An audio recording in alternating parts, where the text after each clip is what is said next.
কাঁচা আমের সিজন আসলেই আমরা সব থেকে বেশি যে আচারটা বানাই মনে হয় সেটা মনে হয় টক ঝাল মিষ্টি আচার। কাঁচা আমের টক ঝাল এই মিষ্টি আচারটা খেতে কিন্তু দারুণ হয়, আর যদি এভাবে বানানো যায় তাহলে তো আরও মজা হয়। আর এটা এতটাই মজা হয় যে আমাদের বাড়িতে মানে আমের সিজন চলাকালীন 4-5 বার তো অনায়াসে বানানোই ফেলা হয়, কারণ বানালেই শেষ হয়ে যায়, বানালেই শেষ হয়ে যায়। তো আমি এখানে এই যে 2 কেজি পরিমাণ আম নিয়ে নিয়েছি। এবার আমটা আমি কেটে নেব। এই আচারটা না সবচেয়ে বেশি ভালো হয় ভিতরে আটি হয়ে গেলে, একটু শক্ত হয়ে গেলে তেমন আম দিয়ে। তো আমিও সেরকম আমি নিয়ে নিয়েছি। তো আমি আবার কি করেছি, আমি 4 ফালি করে আবার তার থেকে 4টে টুকরা করে নিয়েছি, মানে ছোট ছোট শেপ দিয়ে নিয়েছি। আপনারা চাইলে এরকম লম্বা করেই কিন্তু রাখতে পারেন। আমার সুবিধার্থে আমি এরকম ছোটই করে নিয়েছি। আপনারা আপনাদের পছন্দ মতো শেপ দিয়ে নেবেন, ওটা কোনো ব্যাপার। আমি আমটা কাটা হয়ে গেলে লবণ, হলুদ, শুকনা মরিচের গুঁড়া দিয়ে মাখিয়ে রোদে শুকিয়ে নেব বেশ ভালো মতো। আর আপনারা যদি সরাসরি করতে চান আমটা না শুকিয়েও, তাইলেও কোনো ব্যাপার না, তাহলেও আমি যেভাবে করছি সেভাবে করলেই হবে, রোদে দেওয়ার ঝামেলা ছাড়াই।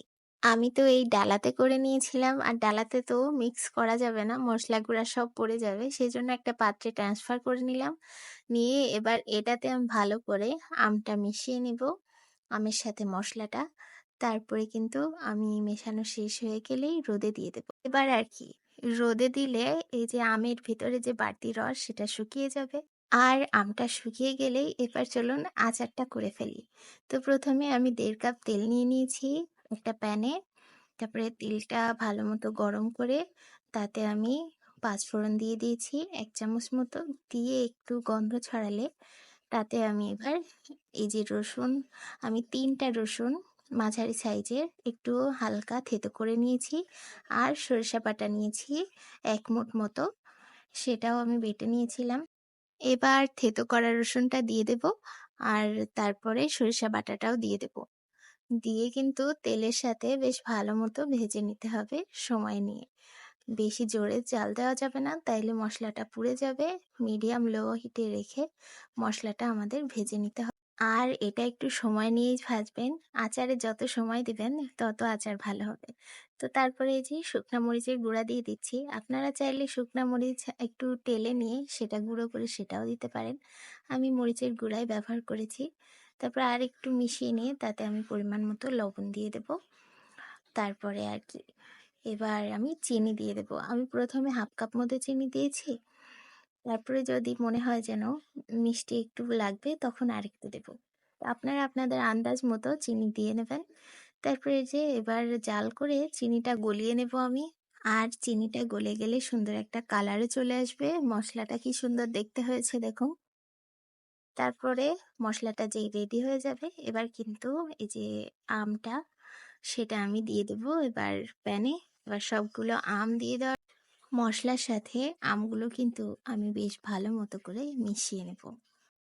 এবার আমি ঢাকা দিয়ে সেদ্ধ করে নেব। আপনারা চাইলে খোলা আঁচেও সেদ্ধ করতে পারেন, অল্প আঁচে।